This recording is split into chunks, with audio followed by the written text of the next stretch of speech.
But move now to provincial politics. 1 billion rand will be set aside to shield Western Cape residents from rolling blackouts. Western Cape Premier Alan Winde today saying highly skilled staff are being roped in to ensure the province is energy resilient. He says the Western Cape is taking ever-increasing steps to shift away from Eskom's unreliable electricity supply. eNCA senior reporter Ayesha Ismail has been tracking that story. She joins us now from our Cape Town studio. Hello, Ayesha. So you attended Alan Winde's State of the Province address. What were the big issues that he tapped into?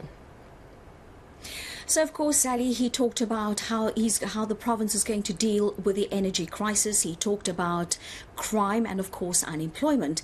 And with regards to the energy crisis, he talked about approaching the provincial treasury to allocate about 1 billion rand.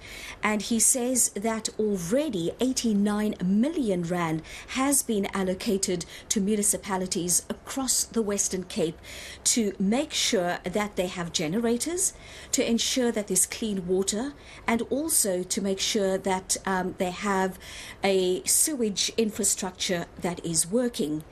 With regards to the electricity, as you say, that he has appointed a panel to deal with the electricity crisis. Now, we already know that the city of Cape Town is able to mitigate two levels of two stages rather of power cuts. But this is what Alan Winde had to say about how he intends to deal with the electricity crisis in this province. All of our data shows that that is the biggest issue that faces citizens right now, number one. Number two, it's not a provincial job. It's not a provincial competency. Energy is supposed to be given by national government. But in this province, we're now going to step into that space. We have been, in a way, but not really taking it head on. So we've been working on the green economy, 1 megawatt small-scale embedded generation, so about 135 megawatts. Already the city mitigates 2 levels of load shedding, a lot of projects in our other municipalities. But what I've also asked is our team, I'm going into a cabinet later, I've said I would like to spend money on this if you don't put budget towards it. So I'm announcing that I've called for 1 billion or around 1 billion. Obviously that'll be confirmed in the budget, because then we can really get in, and I've got to make sure that we are bringing new power into the system. We're mitigating that emergency risk right now. How do I help poor households and SMMEs? So this is about action. So we've got to put money aside and go out and do those things. I've put the Energy Council together. I've employed Alvie Lester. I haven't appointed another minister. I've employed an energy specialist, because that's what we need. We need people who understand what they're doing and what needs to be done to make sure that we can be energy resilient in this province. Throwing a little shade the president's way, saying he's not appointed another minister. But Alan Winde explaining what he wants to do for the province regarding electricity. How did his speech go down? I mean, we saw such drama this time last week during the president's State of the Nation address, or just as he was starting to make his speech. Was there anything similar at all in the State of the Province address?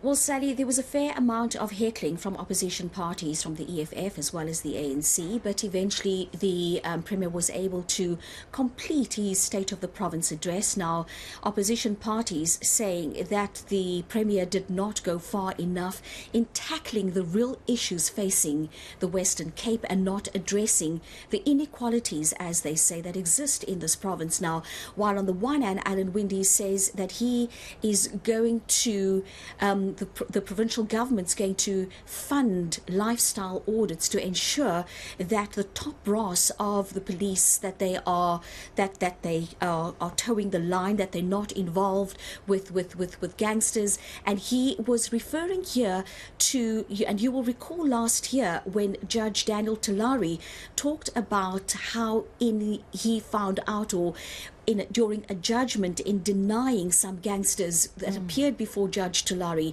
when he denied them bail, he talked about this collusion between high-profile gangsters as well as the top brass of the police. And he also said that the gangsters had infiltrated the police in the Western Cape at the highest level. And so to deal with that, Alan Winde did ask for an investigation, and he asked for the police ombudsman to do an investigation.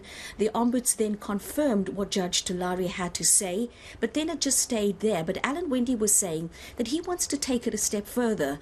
He is now setting up a panel of eminent persons consisting of experts from the EU as well as from South America, but also eminent persons from the Western Cape to deal with this issue of collusion between gangsters and the police. However, opposition parties were also saying that he is politicizing the issue and calling for him to deal with crime and unemployment head on. Let's listen to what they had to say. This was typical of Alan Winde. It was a State of the Province address which talks about hope, but really this is a speech about hope for the wealthy and the privileged.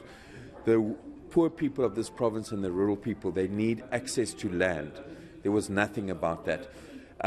Safety is affecting communities, and the Premier continues to make a party political issue out of this. On the one hand, praising General Patekile, on the other hand attacking the police, and I don't think that's helpful. This is a serious problem affecting everyone in our province, and it should actually be not politicized.